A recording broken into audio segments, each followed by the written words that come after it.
사람에게 세 가지 마음이 있습니다.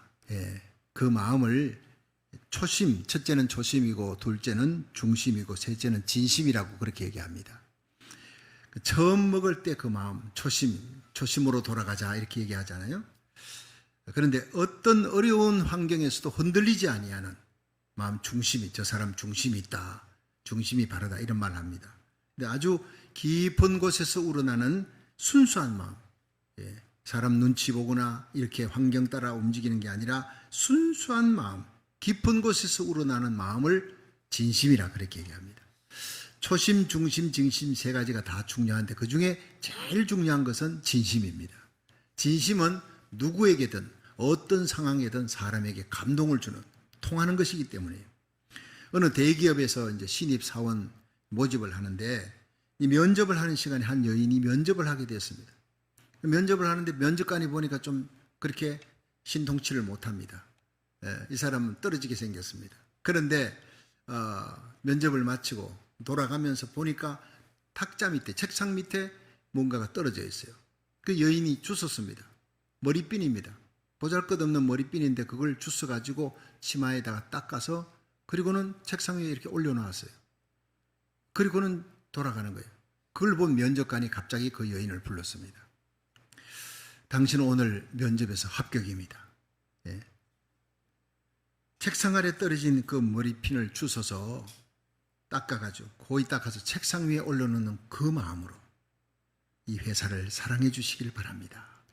이 면접관이 감동이 된 것은 면접에서는 떨어졌지만 그 진심이 통하는 마음이, 머리핀 줍는 마음, 고이 닦아서 올려놓는 마음, 그게 감동을 주었다는 거예요. 여러분, 우리가 무슨 일을 하든지 진심으로 하면 성공할 수가 있습니다.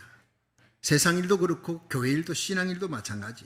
진심이 결여되면 아무리 열심히 하는데 진심이 결여되면 결국에는 탈로가 납니다. 결국에는 무너진다는 거예요.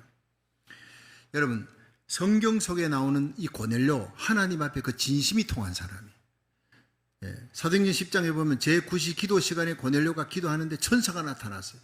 너무나 빛나는 천사가 두려워합니다. 천사가 얘기합니다. 고넬료야, 두려워 말라. 너의 기도와 구제가 하나님 앞에 상달하여 기억한 바가 되었다. 하나님이 기억했다는 거예요. 순수한 마음, 진심의 마음이 기억됐다는 거예요.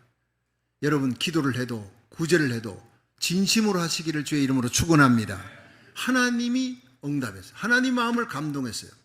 피장 시몬의 집에 있는 베드로를 청하라. 베드로 옵니다. 온 일가 친척들, 부하들, 동료들 다 불러 모아놨어요. 거기에 베드로가 설교할 때 성령의 불이 떨어지는 거예요. 이방인의 오순절의 역사가 한 사람 고넬료의 진심의 구제와 기도에서 일어난 놀라운 사건입니다.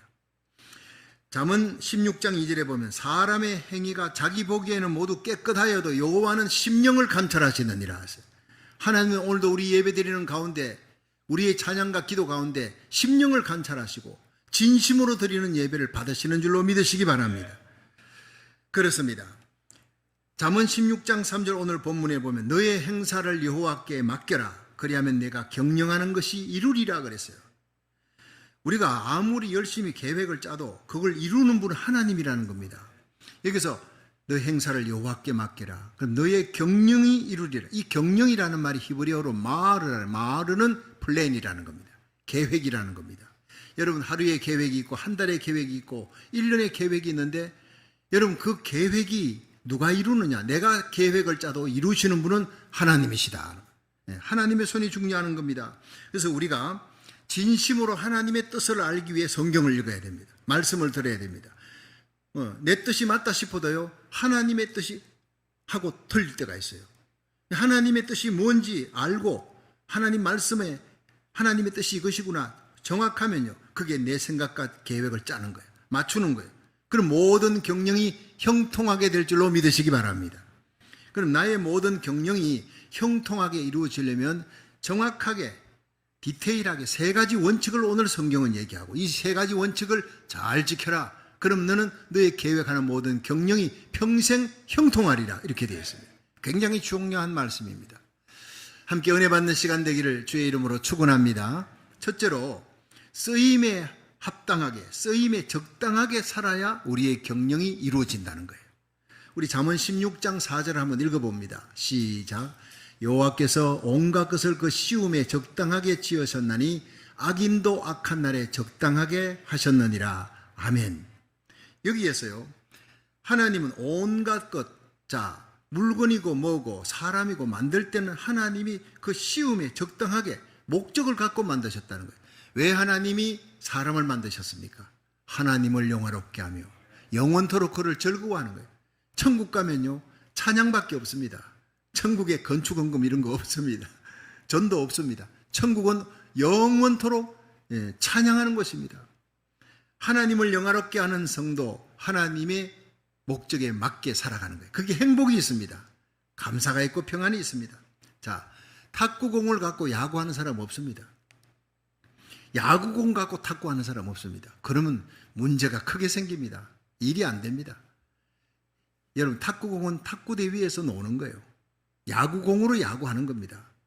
여러분, 하나님 우리 교회가 다른 교회보다 특별하게 우리 교회를 향해서 써야 될 사명과 목적이 있는 줄로 믿으시기 바랍니다. 연단하는 거예요. 나의 가는 길을 오직 그가 아시나니 그가 나를 단련하신 후에 내가 정금같이 나오리라. 개인도 가정도 교회도 하나님이 연단해서 그 목적에 맞게 쓰시려고 연단하는 거예요. 요셉도 다윗도 다니엘도 다 하나님이 그렇게 목적에 서시기 위해서 연단하시는 거예요. 여러분, 우리가 우리의 위치에서 연단을 잘 받으면 하나님이 영광을 받으시고 우리는 행복해지는 겁니다. 우리의 경영이 다 이루어지는 거예요. 예수님이 이 땅에 오셨습니다. 예수님의 목적이 뭡니까? 하늘 영광의 보좌를 버리고 이 땅에 오신 것은 우리를 위해 십자가에 달려 죽으시기 위해 오신 겁니다. 발가벗기우시기 위해, 수치와 부끄러움을 당하시기 위해, 매맞기 위해, 창맞기 위해서, 못 박히기 위해 오신 겁니다. 우리는 살기 위해 태어나잖아요. 어린애기가 다 태어날 때 응아할 때요, 두 손을 콕 쥐고 온 세상 것 다 내가 쥐겠다는 거예요. 죽을 때는 어떻게 해요? 다 펴고 갑니다. nothing, 아무것도 없어요. 빈손으로 왔다가 빈손으로 가는 거예요. 예수님은 이 땅에 오셨을 때 살기 위해 오신 것이 아니라 죽기 위해 오셨습니다. 그가 찔림은 우리의 허물을 인하며 그가 상함은 우리의 죄악을 인함이라. 그가 징계를 받음으로 우리가 평안을 누리고 그가 채찍에 맞음으로 우리가 나음을 입었도다. 우리는 그릇 행하여 각기 제 길 갔어요. 여러분, 버려진 양무리처럼 잘못된 길 갔지만 우리 무리의 모든 죄악을 다 그에게 담당시켜 있었어요. 그에게 모든 눈물이, 모든 고통과 아픔과 저주가 다 담당되어진 거예요. 예수님이 울어주시고 우리에게 웃음을 주셨어요. 영원한 웃음을 예수님이 발가벗겨 오셨습니다.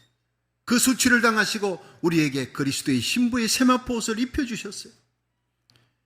예수님 두 손 두 발에 못 박혔어요. 내 두 손이 지은 죄, 내 두 발로 지은 죄가 예수님의 그 두 손 두 발에 못이 박혀 내 마음으로 품었던 죄가 주님의 옆구리에 창을 박았어요. 내 머리로 생각했던 그 모든 죄악들이 세상 기쁨이 주님의 머리에 가시 면류관을 썼어요. 그리고는 우리에게 아름다운 천국의 영광의 면류관을 씌우기에 그 고난의 십자가, 수치와 부끄러움을, 그 죽음을 당하셨다는 위대한 교환이 바로 갈보리의 십자가에서 이루어진 줄로 믿으시기 바랍니다. 십자가의 도가 멸망하는 자에게는 미련한 것이로되 구원 얻는 우리에게는 하나님의 능력이 되는 거예요. 이 십자가를 지기 위해 예수님 오셨고 그 목적을 이루고 다 이루었다 하셨어요. 죽으셨어요. 하나님이 3일 만에 죽음에서 다시 부활시켜 주신 줄로 믿으시기 바랍니다. 예수님을 하나님 우편에 앉히시고 모든 이름을 예수 이름 앞에 무릎 꿇게 하신 거예요. 여러분, 우리가 예수님과 함께 영광의 면류관 쓰기 원합니까? 주님 곁에 서기 원합니까? 십자가를 져야 합니다. 사명의 십자가를 끝까지 잘 지시기를 주의 이름으로 축원합니다. 우리의 목적입니다. 우리가 하나님의 자녀로서 살아가면서 먼저 하나님 나라 의를 구하며 십자가 사랑 전하며 생명의 복음 전할 때 모든 것을 더하시리라. 마태복음 6장 33절. 이 모든 것을 더해 주시고 형통과 존귀와 평강을 여러분과 여러분 자녀들이 누릴 수 있는 거 하나님 나라 의를 구할 때 일어날 줄로 믿으시기 바랍니다. 목적에 맞게 살아야 되는 거예요. 하나님은 모든 사람들이 살아가는 그 삶의 위치 포지션에서 하나님을 영화롭게 하며 이웃을 사랑해야 돼요. 그 예수님께서 율법학자가 와서 율법이 뭘 얘기합니까? 성경은 뭐라고 얘기합니까? 예수님이 하나님을 사랑하고 이웃을 사랑하라. 그게 율법의 대강이에요. 모든 율법은 바로 이렇게 얘기하는 거예요. 그럼 하나님 사랑하고 이웃을 사랑하면 너의 모든 경영이 이루어지리라 이 말씀이에요. 어느 미국의 홈디포에서 일어난 일입니다. 어떤 젊은이가 아침 일찍이 홈디포의 문을 열자마자 들어와서 물건을 하나 사가지고 이게 나가는데 그 계산대로 가니까 이제 그 계산대에 직원이 있습니다. $100짜리 지폐를 내놓는 거예요. 물건값은 $3밖에 되지 않으니까 직원이 좀 당황했어요. 주디라는 사람인데 주디라는 여직원이 잔돈 없으세요 아저씨 하니까 죄송해요. 지금 $100 지폐밖에 없어요. 그러니까 이제 보니까 이런 시간이라 계산대에 돈은 $40밖에 없습니다. 이 여직원이 잠시 생각하다가 이 $100짜리 지폐를 다시 손님에게 줬어요. 그리고는 자기 지갑을 열어서 $3 지폐를 내가지고 그리고는 금전 출력기에 넣고 영수증을 찍어가지고 영수증을 젊은이에게 주었어요. 그러면서 웃는 얼굴로 우리 홈디포에 오셔서 이용해 주셔서 감사합니다. 친절하게 얘기한 거예요. 그러니까 이게 젊은이가 어리둥절한 겁니다.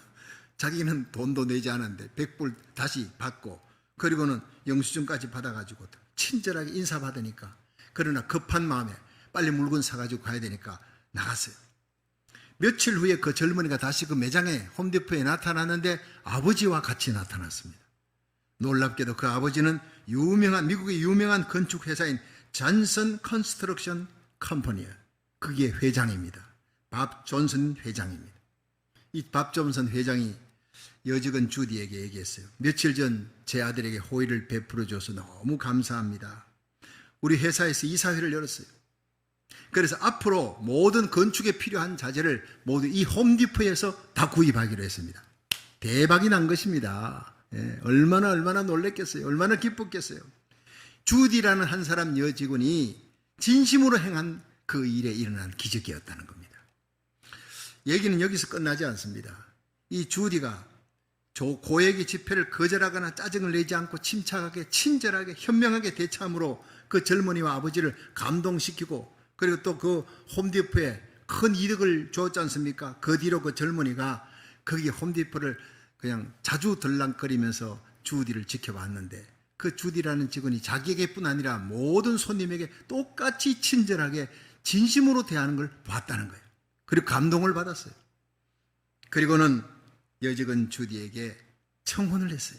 나와 함께 결혼해 주시오. 그래서 이 주디는 밥 존슨 회장의 며느리가 되었다는 얘기입니다. 실화입니다. 이 이야기를 사람들은 $3가 맺어준 축복이라 그렇게 하면서 많이 퍼뜨렸습니다. 여러분, 모든 축복은 나의 작은 삶의 자리에서 그 보잘것없는 일이라도 하나님을 사랑하고 사람을 사랑하는 마음으로 진심을 다하고 최선을 다할 때 하나님이 축복해 주실 줄로 믿으시기 바랍니다. 이것이 너의 경영이 형통하게 되리라 하는 말씀이라는 거예요. 두 번째로 우리는 겸손하게 살아야 우리의 경영이 형통하게 됩니다. 잠언 16장 5절 한번 읽어보겠습니다. 시작. 무릇 마음이 교만한 자를 여호와께서 미워하시나니 피차 손을 잡을지라도 벌을 면치 못하리라. 아멘. 자, 여러분, 하나님은 교만한 자를 되게 싫어합니다. 밀어버립니다. 멀리하시고 그런데 겸손한 자를 가까이 하십니다. 야고보 4장 6절에 하나님이 교만한 자를 물리치시고 겸손한 자에게는 은혜를 주시느니라. 주 앞에서 너희를 낮추라. 그러면 너희를 높이시리라. 예수님이 겸손해요. 나는 마음이 온유하고 겸손하니 나의 멍에를 메고 내게 배우라. 예수님의 별명이 겸손하신 분이에요. 잠언 6장 17절에 보면요, 하나님이 미워하시는 7가지 죄가 나오는데 교만한 눈, 거짓된 혀, 무죄한 자의 피를 흘리는 손, 악한 계교를 꾀하는 마음, 빨리 악으로 달려가는 발, 거짓을 말하는 망령된 정인, 7번째 형제 사이를 이간하는 자니라. 요 7가지 죄를 하나님이 미워하는 죄인데 그 중에 제일 첫 번째 선봉장이 뭐냐? 교만한 마음, 교만한 눈입니다. 이 교만은 모든 악의 근본이기 때문에 하나님이 제일 미워하는 거예요. 교만한 마음은 하나님이 은혜를 주지 않습니다. 절대 천국 갈 수가 없습니다. 주님 곁에 설 수 없어요. 교만하면요, 말씀이 안 들어오는 거예요. 교만한 자는 말씀이 안 들어오니까 말씀을 들을 수도 없고 감동도 없고 말씀에 순종하지 않습니다. 그러므로 교만을 하나님이 제일 미워합니다. 버림받은 자의 특징이 그 마음이 저주받은 자가 교만해지는 겁니다. 애굽의 바로왕이 교만했어요. 하나님 대적하다가 다 망하잖아요. 하만이 교만했어요. 하나님 대적하다가 망하고 사울왕이 하나님의 이름을 부릅니다. 어릴 때부터 모세오경 지키고 제사 지냈던 이스라엘의 사울 왕이지만 교만하니까, 하나님 말씀 불순종하니까 망하는 겁니다. 여러분, 우리 인간들이 아무리 과학이 발달해도 절대 교만해서는 안 되는 겁니다. 달나라 별나라에 우주선을 막 쏘아 보냅니다. 대단한 것 같지요? 그러나 하나님의 전능하신 손 아래 겸손해야 됩니다. 지금 일어나는 자연재해를 보십시오. 호주에서 일어나는 그 불길 누가 껐습니까? 하나님이 물폭탄으로 껐습니다. 여러분, 호주에서 불이 일어나고 캐나다 불이 일어나고 마우이에 막 그냥 불길이 일어나고 그 자연재해를 누가 끌 수 있습니까? 수백 대의 비행기가 날아다니고 도저히 끌 수 없어요. 조족지혈입니다. 정말 우리는 나라 살리기를 천번제하며 고국과 미국을 위해 기도하면서 이 땅의 자연재해가 다 해결될 수 있도록 이 화재 가운데 하나님께서 하나님의 손으로 해결해 달라고 기도했어요. 우리의 기도 가운데 하나님이 역사하신 줄로 저는 그렇게 믿고 있습니다. 호주의 그 어마어마한 그 산불을 하늘에서 폭우가 쏟아져서 껐다는 거예요. 하나님이 꺼야지 꺼지는 겁니다. 예. 여러분, 우리는 겸손해야 합니다. 지진이 잘 나지 않는 북아프리카 모로코 120년 만에 지진이 난데 강도 6.8입니다. 사망자가 3,000명이 넘는데 지금도 계속 발굴되고 있어요. 이 사람들이 지난 8일 11시 11분 밤 11시 11분 이제 모두가 다 잠드는 그 시각에 지진이 터져버린 거예요. 그래서 사람들이 많이 죽었습니다. 리비아에 또 태풍이 불었어요. 대홍수가 일어나니까 2만 명 이상이 죽는 대참사가 일어났지 않습니까? 이 모든 것은 인간의 힘으로는 어떻게 할 수 없는 천재지변이 이 자연의 힘 앞에 하나님 앞에 무릎을 꿇으라는 겁니다. 회개하고 돌아오는 하나님의 음성이, 우리 인간은 연약한 존재라는 거예요. 이런 것을 볼 때마다 우리는 주님의 재림이 문 앞에 가까이 문을 두드리고 계신, 내가 밖에서 문을 두드린다. 볼지어다 내가 마음의 문을 두드린다. 문을 열면 나를 받아들이면 너희들이 은혜를 받을 것이다. 회개하라는 거예요. 내 이름으로 일컫는 내 백성이 그 악한 길에서 떠나 스스로 겸비하고 기도하여 내 얼굴을 구하면 내가 하늘에서 듣고 그 죄를 사하고 그 땅을 고칠지라 했어요. 이런 모든 것들을 볼 때 예수님의 재림이 가까웠다는 것을 알고 데살로니가전서 5장 2절에 주의 날에 밤에 도적같이 이를 줄 너희가 자세히 알미라. 저희가 평안하다 안전하다 할 그때 잉태한 여사에게 해산의 고통 이름같이 멸망이 홀련히 저희에게 이르리니 결단코 피하지 못하리라. 여러분, 멸망이 홀련히 임합니다. 죽음도 홀련히 임합니다. 사고도 홀련히 임합니다. 여러분, 우리는 천년 만년 살 것처럼 살아가지만 그건 속는 것입니다. 우리는 천년을 두고 계획해야 되지만 오늘이라도 주님이 날 부르시면 주님 앞에 서야 한다 생각하며 준비하며 살아야 될 줄로 믿으시기 바랍니다. 지난 금요일 날 우리 교회 정경장로님 두 분이요 죽을 뻔했습니다. 살아난 그것 자체가 기적이었습니다. 이상장 장로님이 여의자 권사님 새벽에 빠지시는 분이 아니에요. 나라 살리기 1천번제에도 하루에 몇 번씩이나 기도하고 예배 드리는 분들인데 안 보이는 거예요. 가슴이 철렁한 거예요. 예. 그런데 아침 나절이 돼서 연락받았습니다. 이상장 장로님 여의자 권사님 새벽기도 오다가 차가 그냥 충돌한 거예요. 예. 길거리에 차가 섰는데 길거리에 차를 세워진 그 차를 장로님 앞에 있는 차가 그 차를 보고 아마 젊은이가 순발력이 있었던지 순간적으로 피해갖고 도망 달려갔는데 뒤를 따라가던 장로님은 그냥 가서 받아버린 거예요. 예, 차는 다 대파됐습니다. 그런데 장로님 권사님은 멀쩡한 거예요. 병원에 실려갔는데 크게 다친 줄 알았는데 장로님은 그냥 찰과상입니다. 오늘 아침에 이제 오신데 보니까 정말 찰과상이에요. 반창고 하나 붙여가지고 오셨더라고요. 예, 지금 몸이 온몸이 몸살 난 것처럼 그렇게 아프지만 다친 데도 부러진 데도 아무것도 없어요. 하나님이 지켜주신 거예요. 나라 살리기 1천번제 하면서 기도의 그릇이 쌓이니까 여러분 죄악도 죄악의 잔이 차면 하나님이 심판합니다. 여러분 우리의 기도, 우리의 눈물, 우리의 선행도 하나님 앞에 사람들은 몰라도 채워지고 있는 거예요. 채워지면 기적이 일어날 줄로 믿으시기 바랍니다. 그날 11시에 우리 동일한 11시 금요일날 이은우 장로님이 다운타운 갔다 내려오면서 우브를 타고 내려왔는데 그 우브가요 또 조그마한 차예요. 거기다가 뒷떠렁크도 없대요. 뒷자리에 앉아있는데 뒤에 있는 봉고차가 와서 들이받아버린 거예요. 그거는요 그냥 바로 적사할 수 있는 겁니다. 뒤에 더렁크도 없는 상황이에요. 생각하니까 너무나 끔찍한 거예요. 근데 장로님 오늘 오셨어요. 이상장 장로님, 여의자 권사님 오늘 다 예배 시간 오셨고 이윤우 장로님 여기 오신 거예요. 장로님이 목사님 저 오늘 죽을 뻔했습니다. 하나님이 살려주셨습니다. 울면서 전화가 왔어요. 나라 살기를 저 먼저 새벽에 엎드려 기도하던 그 기도를 하나님께서 나의 적금 기도를 하나님 들어주셨습니다. 적금 기도라는 말에 눈물이 나더라고요. 여러분, 우리가 기도가 쌓이는 것을 우리는 알지 못합니다. 그러나 그 기도가 쌓여서 경급 중에 혼란이 닥치는 환난 중에 사고 가운데서 하나님이 천사를 보내어 지켜주신 줄로 믿으시기 바랍니다. 연세가 많으신 우리 정경 장로님, 권사님 다 살아났잖아요. 지난 금요일 당한 사고인데 오늘 주일 와서 예배를 드린 것 자체가 기적인 줄로 믿으시기 바랍니다. 눈물이 나는 겁니다. 하나님께 영광의 박수를 한번 돌리겠습니다. 우리를 지키시고 우리의 기도에 응답하여 주시고 보호해 주시는 하나님 감사합니다. 예, 너무나 놀라우신 하나님의 은혜입니다. 예, 혼련이 덕과 같이 너희에게 말이라, 멸망의 사고가 너희에게 혼련이 말이라 그러라. 그러므로 너희들은 준비하라는 거예요. 누가복음 21장 34절에 보면 너희는 스스로 조심하라. 그렇지 않으면 방탕함과 술취함과 생활의 염려로 마음이 둔해지고 뜻밖의 그날이 덫과 같이 너희에게 임하리라 했어요. 이러므로 너희는 장차 올 이 모든 일을 능히 피하고 인자 앞에 서도록 항상 기도하며 깨어있으라. 우리의 삶 속에 인간의 힘으로 어찌할 수 없는 상황이 닥칠 수가 있습니다. 그때 우리는 겸손히 하나님께 무릎을 꿇게 되어지는 것입니다. 1970년 4월 13일 미국의 아폴로 13호가 달나라를 향해서 발사되었어요. 과학자들은 그 앞에 아폴로 12호까지 많은 우주선을 보냈기 때문에 그들은 장담했어요. 아폴로 13호는 지금까지 만들어진 우주선보다 가장 완벽하게 만들어졌다. 소정의 목적을 잘 달성하고 올 것이다. 아주 장담했습니다. 그런데 발사한 지 지구로부터 2만 마일 떨어진 그곳에서 아폴로 13호가 고장이 나버렸어요. 사고가 일어났어요. 산소통이 깨졌습니다. 더 이상 운행할 수가 없어요. 다 죽게 생겼습니다. 그러니까 우주비행사들이 휴스턴 본부에 급히 연락을 했어요. 어떻게 하면 좋으냐.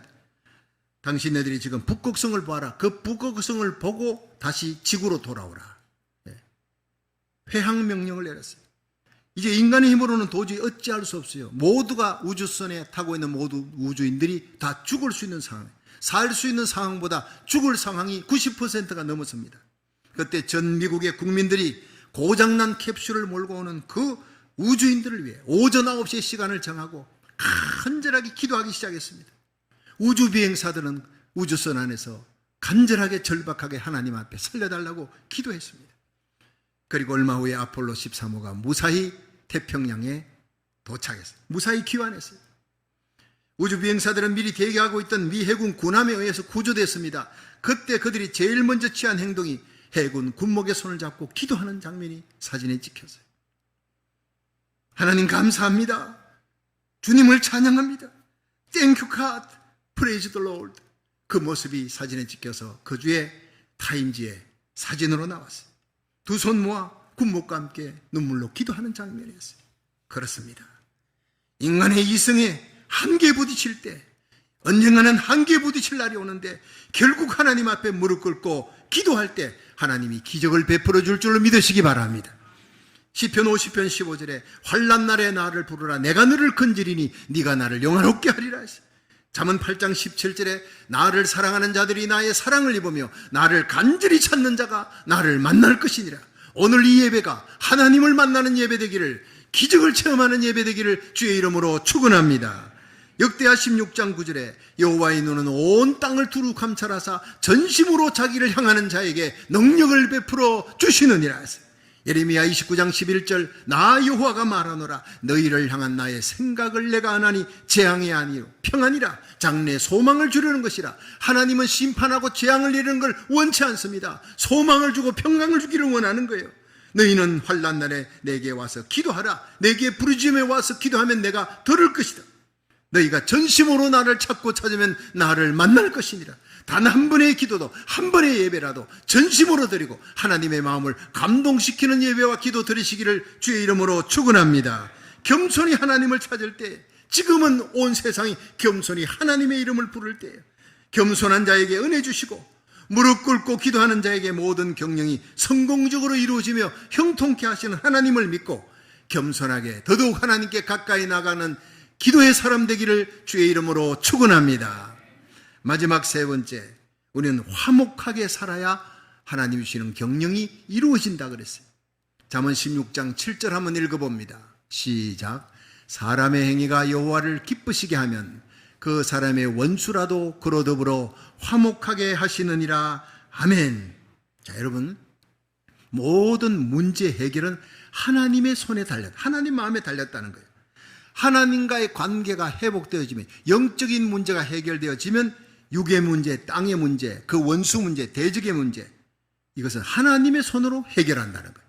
원수라도 화목해 하시든가 원수를 처리하든가 그건 하나님이 하신다는 거예요. 누가복음 7장의 백부장이 자기 집에 하인이 병들어 죽게 생겼습니다. 마태복음 8장에 보니 이건 중풍병입니다. 그런데 자기 집에 중풍병 걸린 하인은 나설 수가 없어요. 병원의 의사한테 치료가 안 되는 거예요. 불가능한 문제입니다. 자기 친구들을 보냅니다. 벗들을 보내고 이스라엘 장로들을 보냅니다. 마태복음 8장에 직접 가는 거예요. 간절히 구합니다. 그때 예수님이 내가 이스라엘 전역에 이만한 믿음을 만나본 적이 없다. 칭찬하니까 거시로 하인이 나으니라. 여러분, 이 예배는 영적인 문제입니다. 하나님 만납니다. 예배 가운데, 찬양과 기도 가운데 말씀에 아멘하고 하나님 만나시기를 주의 이름으로 축원합니다. 여러분의 예배 드리는 태도가 하나님께 인정받으면 하나님이 칭찬하는 순간 여러분의 땅의 문제, 육의 문제, 집안의 문제, 자식 문제, 여러분 직장의 문제는 하나님이 해결할 줄로 믿으시기 바랍니다. 원수라도 화목해 되는 역사가 일어날 줄로 믿으시기 바랍니다. 마태복음 15장의 수로보내기 여인 보십시오. 딸이 귀신 들렸어요. 해결할 길이 없습니다. 예수님이 오셨다는 얘기 듣고 두로 시반 수돈 지방에 오셨어요. 딸을 집에다 묶어놓고 뛰어나갔어요. 그리고 다윗의 자손 예수여 나를 불쌍히 여기소서, 내 딸이 흉악히 귀신 들렸나이다 절규합니다. 근데 예수님은 듣지 않습니다. 한마디도 대답 안 해요. 예수님의 침묵. 제자들이 예수님 동네 사람들이 모이는데 저 여인을 좀 쫓아내지요, 보내시지요. 예수님께서 리젝트하는 거예요. 난 이스라엘 백성의 잃어버린 양 외에는 오지 아니했느니라. 이 여인이 예수님 앞에 무릎을 꿇고 그 발 앞에 와서 주여 나를 도우소서 간절히 구하는 거예요. 예수님이 그 여인의 심장에다가 비수를 꽂는 말을 합니다. 내가 너 같은 개에게 떡을 주겠느냐 이 말이에요. 난 이스라엘 백성을 위해서 자식에게 주려고 떡을 준비했는데 이걸 개한테 주겠느냐. 퀴나리온, 떠돌이, 불쌍한 개입니다. 불결한 개입니다. 그렇게 지하 자존심을 짓밟아버린 거예요. 그때 여인이 주여 올소이다. 난 개가 돼도 좋습니다. 그러나 주인의 상에 떨어지는 부스러기는 먹지 않습니까? 부스러기 은혜에 만족하며, 여러분 불태전의 믿음, 물러서지 않는 믿음으로 그 가슴에 사랑을 안고 나가는 그 모습을 보고 예수님이 돌아서셨어요. 아마 예수님의 눈에 눈물이 가득했을까. 십자가의 길을 가신 예수님, 하늘을 보자버리고 이 땅에 오신 이유가 우리의 죄를 담당하고 우리의 저주를, 지옥의 고통을 대신 담당하고 우리에게 영원한 생명 주시려고, 영원한 기쁨 주시려고 십자가의 길을 가시는 예수님이 그 여인의 마음과 하나가 된 거예요. 가슴 속에 사랑이 있는 거예요.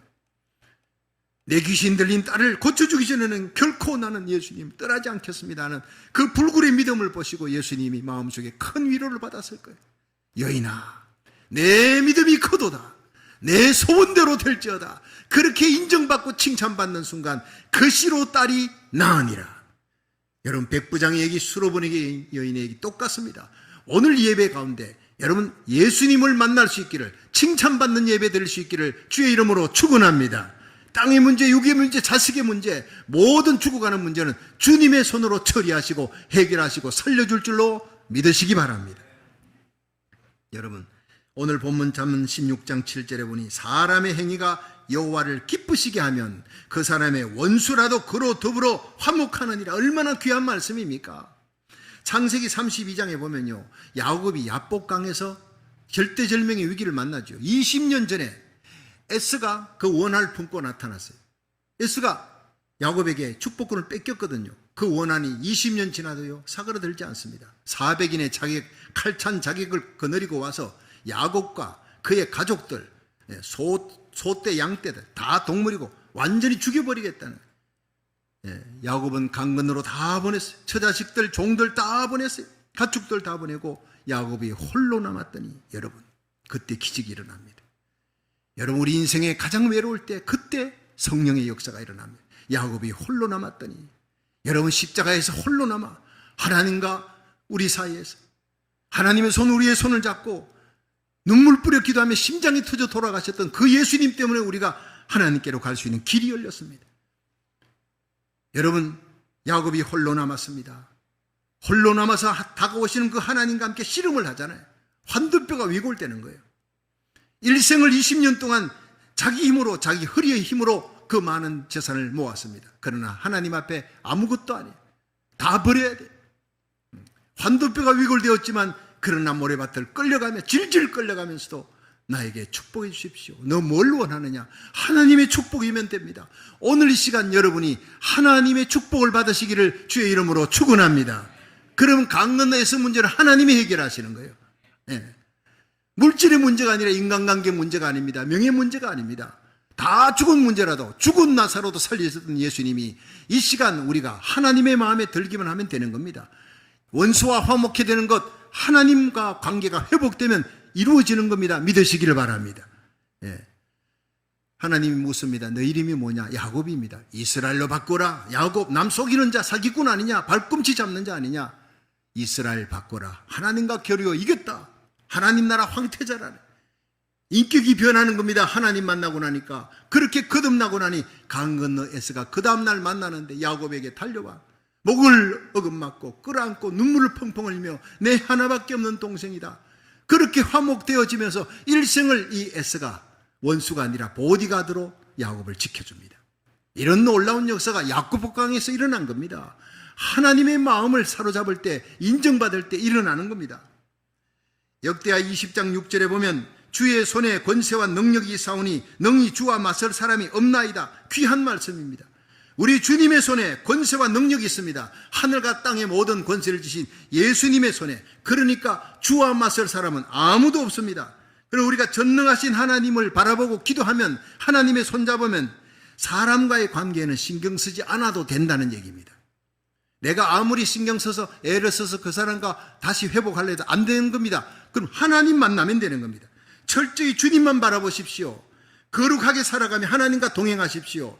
하나님만 상대하고 기도하면 에녹과 노아처럼, 이삭과 모르드게처럼, 요셉과 다니엘처럼 원수와 대적들은 하나님이 화해케 하지 아니하면 하나님이 그 원수를 처리해 버리는 겁니다. 둘 중에 하나입니다. 그런데 로마서 12장 18절에 보면 할 수 있거든 모든 이로 더불어 화목하라. 자, 이게 이 귀절하고 조금 이상하잖아요. 하나님과 화목하면, 하나님을 기쁘시게 하면 원수라도 화목하느니라. 예. 그러면 원수가 없어야 될 거 아닙니까? 그런데 로마서 12장 18절에 할 수 있거든 너희로서는 모든 이로 더불어 화평하라 그랬어요. 여기서 할 수 있거든이 이게 문제의 단어입니다. 할 수 없는 사람도 있다는 겁니다. 내가 아무리 애를 써도 할 수 없는, 화평이 안 되는 사람이 있습니다. 그것은 하나님이 심판하려고 작정해 놓은 사람이에요. 그 사람은 절대로 마음이 거듭나지 않습니다. 온유해지지 않습니다. 회개가 안 되는 겁니다. 끝까지 화목을 이룰 수 없는 사람이 바로왕입니다. 모세와 바로는 화목이 안 되는 거예요. 끝까지 강팍해집니다. 사울왕과 하만 끝까지 불의를 쫓습니다. 진리를 대적하는 자, 화목이 안 되는 겁니다. 성경은요, 히브리서 12장 14절에 화평함과 거룩함을 쫓으라. 그렇지 않으면 주님을 볼 수가 없느니라. 여러분, 화평함만 쫓다가 거룩을 잃어버리면 주님 못 봅니다. 화평을 위해 거룩을 버리면 죄와 타협하는 것입니다. 거룩함만 쫓다가 또 화평을 잃어버리면 영적 바리새인이 되는 겁니다. 우리가 주님의 얼굴 뵙고 주님과 함께 서려면 화평함과 거룩함, 이 두 가지가 함께 공존해야 되는 겁니다. 이 악한 세상 속에서 화평만 쫓다가 타협하다가 거룩함을 잃어버리면 버려지는 겁니다. 그럼 우리는 언제나 악한 세상 살아갈 때 하나님의 자녀답게 거짓과 싸우기를 피 흘리기까지 싸우고 불의와 싸우며 이 시대의 비나서처럼 하나님의 자녀답게 거룩하게 살아가시기를 주의 이름으로 축원합니다. 그런데 가슴 속에 십자가 사랑을 또 안아야 돼요. 내가 아무리 저 사람과 화목하려고 손을 내밀어도 안 돼. 그 사람은 하나님이 버려버린 강팍한 사람. 그러면 내가 내 마음속에 십자가 사랑을 안고 그가 회개하고 돌아오면 언제든지 용서할 준비를 하고 살아라는 겁니다. 그것이 중요한 겁니다. 미워하지 말라는 거예요. 그래서 사랑에 빚진 자의 삶을 살면서 그렇게 화평과 거룩을 쫓아 살아갈 수 있기를 주의 이름으로 축원합니다. 이런 삶을 사는 자에게 하나님은 모든 경영을 이루어 줄 것이다 라고 약속하고 있어요. 만사가 형통하게 될 것이다 약속하고 있어요. 복에 복을 더하시고 지경을 넓혀주시고 주의 손으로 도우사 환난을 벗어나 근심이 없는 만사형통의 야베스의 복을 받을 수 있기를 주의 이름으로 축원합니다. 그것이 진정한 경영이 이루어지는 삶이에요. 여러분, 남은 생에 하나님이 주시는, 하나님이 원하시는 목적에 합당한 삶, 쓰임에 적당한 삶을 사십시오. 어떤 환경에서도 겸손하게 기도하는 삶을 사십시오. 하나님의 마음을 기쁘게 하는 삶을 살아 여러분이 계획하는 모든 계획과 경영이 주 안에서 형통하게 이루어지기를 주의 이름으로 축원합니다.